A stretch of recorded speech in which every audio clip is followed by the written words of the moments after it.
Hello guys welcome back to Vamshi talks. ఇలాంటి cricket and SRH updates అన్ని తెలుసుకోవాలంటే ఇప్పుడే ఛానల్ ని సబ్స్క్రైబ్ చేసుకోండి. ముందుగా ఇండియన్ టీం బ్యాటింగ్ అయితే వేరే లెవెల్లో చేసిందని చెప్పాలి. ఈ రోజు ఇండియన్ టీం దగ్గర నుంచి ఎలాంటి బ్యాటింగ్ చూస్తాం అనుకున్నామో ఎగ్జాక్ట్ గా అలాంటి బ్యాటింగే చూసాం. మెయిన్ గా అభిషేక్ శర్మ గురించి ఎంత ఎక్కువ మాట్లాడుకున్నా చాలా తక్కువ అని చెప్పాలి. తన దగ్గర నుంచి వేరే లెవెల్ బ్యాటింగ్. ఇంకా మన last video India versus New Zealand preview వీడియోలో అయితే మీ ముందుకు ఒక ఇంట్రెస్టింగ్ క్వశ్చన్ అయితే వచ్చా. మన ఇండియన్ టీం బ్యాటింగ్ లో ఎవరు హైయెస్ట్ రన్స్ కొడతారని అడిగితే మోర్ దెన్ 90% ఆఫ్ పీపుల్స్ ప్రతి ఒక్కరు అభిషేక్ శర్మ హైయెస్ట్ రన్స్ కొడతారని కామెంట్ చేశారు. సో ఎవరైతే కరెక్ట్ గా కామెంట్ చేశారో వారందరికీ once again congrats. Abhishek Sharma మీద ఇండియన్ ఫ్యాన్స్ అందరికీ నమ్మకం అయితే వేరే లెవెల్లో ఉంది. మళ్ళీ తన దగ్గర నుంచి సూపర్ లెవెల్ బ్యాటింగ్ చూసామని చెప్పాలి ఈ రోజు. ఇంకా మనం డైరెక్ట్ గా మ్యాచ్ గురించి మాట్లాడుకుంటే మ్యాచ్ అయితే హైలైట్ గా జరిగిందని చెప్పాలి. గెన్ ఫిలిప్స్ ఉన్నంత వరకు మ్యాచ్ అయితే అటు ఇటుగానే అనిపించింది. ఈ 5T20 సిరీస్ లో అయితే ఫస్ట్ మ్యాచ్ అయితే ఇండియన్ టీం 48 రన్స్ తో అయితే మ్యాచ్ ని ఈజీగా గెలిచిందని చెప్పాలి ఫైనల్ గా. ఇంకా ఈ మ్యాచ్ లో ఇండియన్ ప్లేయర్స్ ఎలాంటి పర్ఫార్మెన్స్ ఇచ్చారో చూద్దాం. ఇంకా మ్యాచ్ డీటెయిల్స్ విషయానికి వస్తే న్యూజిలాండ్ టీం టాస్ గెలిచి బౌలింగ్ తీసుకుంది. సూర్యకుమార్ యాదవ్ కూడా బౌలింగ్ చేయాలనుకున్నాడు. బట్ బ్యాటింగ్ దిగిన ఇండియన్ టీం అయితే వేరే లెవెల్ బ్యాటింగ్ చేసిందని చెప్పాలి. విత్ బెస్ట్ ఓపెనర్స్ అయిన సంజు శాంసన్ అండ్ అభిషేక్ శర్మ.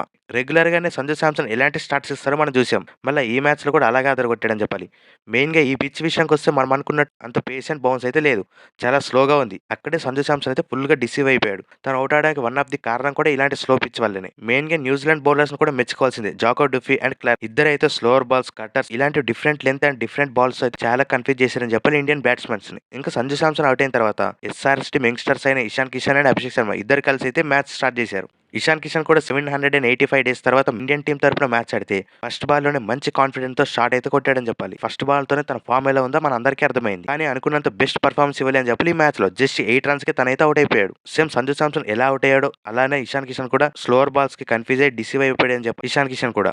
అప్పుడు అసలైన పార్ట్నర్షిప్ స్టార్ట్ అయిందని చెప్పాలి సూర్యకుమార్ యాదవ్ అండ్ అభిషేక్ శర్మ ఇద్దరి మధ్య. ఇద్దరు కలిసి టోటల్ గా 90+ పార్ట్నర్షిప్ అయితే చేశారు. ఇందులో మెయిన్ గా సూర్యకుమార్ యాదవ్ నుంచి అయితే తన దగ్గర నుంచి బెస్ట్ షాట్స్ చూసాం చాలా డేస్ తర్వాత.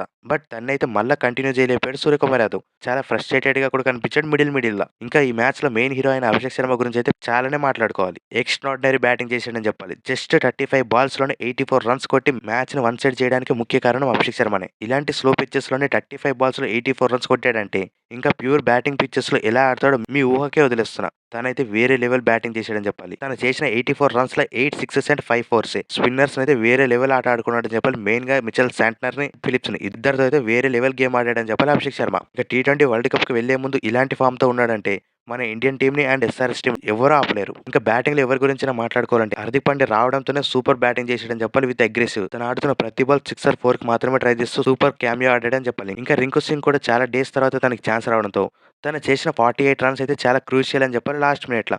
మెయిన్ గా డారియన్ మిచెల్ అయితే లాస్ట్ ఓవర్ లో 21 రన్స్ అయితే కొట్టాడు అదైతే వేరే లెవెల్. ఇంకా ఈ రోజు రింకు సింగ్ ఫినిష్ చేశాక ఫినిషింగ్ డిపార్ట్మెంట్ లో కూడా భయపడ అవసరం లేదు. టోటల్ గా టీమిండియా మొత్తం కలిసి 238 రన్స్ ఫర్ 7 వికెట్స్ కోల్పోతే న్యూజిలాండ్ బ్యాటింగ్ రావడంతోనే ఫస్ట్ 2 overs లోనే 2 వికెట్స్ తీసింది ఇండియన్ బౌలింగ్. అందులో main experience batters like Devon convent, Rachin Ravindra ఇద్దరు వికెట్స్ అయితే హర్షదీప్ సింగ్ ఒకటి అండ్ హార్దిక్ పాండ్యా ఒకటి ఇద్దరు చెరొక వికెట్ తీయడంతో పవర్ ప్లే మొత్తం ఇండియన్ టీం అయితే డామినేట్ చేసింది. ఇంకా ఈ మ్యాచ్ లో ఎక్కడైనా ట్విస్ట్ ఉందంటే గెన్ ఫిలిప్స్ అయితే టోటల్ గా తను ఆడిన 40 బాల్స్ లో 78 రన్స్ అయితే కొట్టాడు. ఇందులో గెన్ ఫిలిప్స్ చేసిన 33 రన్స్ దగ్గర ఒక రన్అట్ అయితే మిస్ చేశాడు సంజు శాంసన్. తర్వాత అయితే తన దగ్గర నుంచి బిగ్ సిక్సెస్ చూసాం total matches. Finally Axar Patel దగ్గర నుంచి అయితే ఫిలిప్స్ యొక్క వికెట్ అయితే చూసాం.